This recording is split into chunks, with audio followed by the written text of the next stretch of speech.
This is the final journey on a series of events we've had called Source to Sea, and the idea of Source to Sea is to celebrate the work of volunteers working on Sydney's rivers. So we catch a boat or we kayak down the river, stopping at sites along the way to hear the stories of those volunteers. We have a fleet of boats that we take people paddling up to weed sites, treating weeds with a local Landcare group. Make sure you slip, slop, slap and have a wonderful day.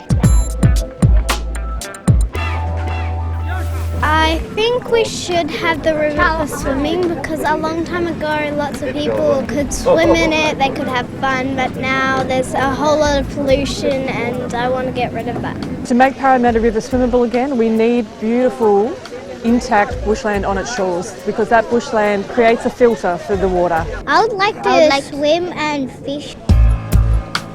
I would like fishing and swimming as well. Excitement's about to start. The river itself has a long geological history. What you see now is only the last 6,500 years. And that's the time in which Aboriginal people have been moving up and down and living along this waterway.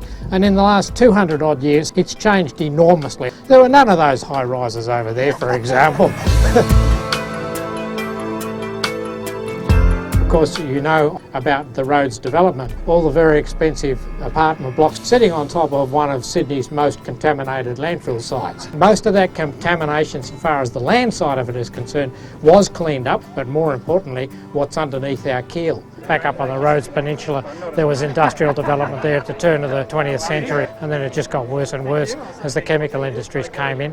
But the pollution continues today, and one of the biggest components of that is actually zinc, which comes from car tyres.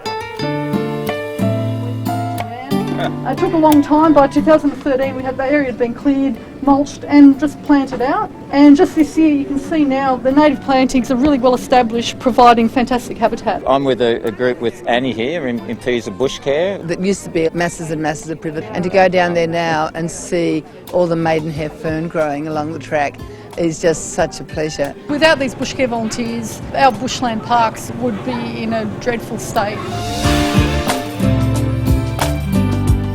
So we had a pretty quick trip down because we were running a bit late.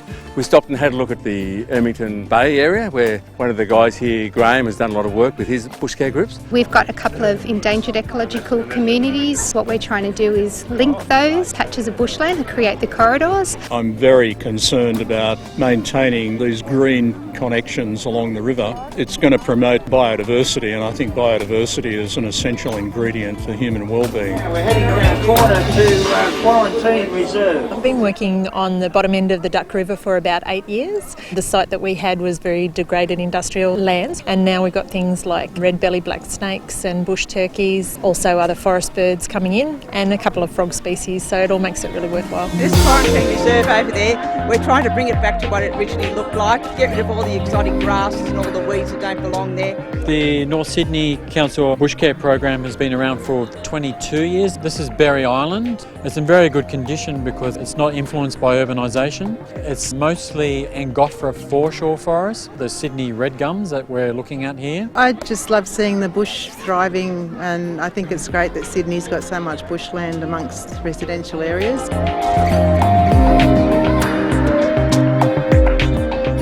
The more volunteers we have, the quicker we'll get rid of all of the pollution and we'll be able to swim in here again. I agree with my sister that we need more volunteers and we'll be able to swim here in no time.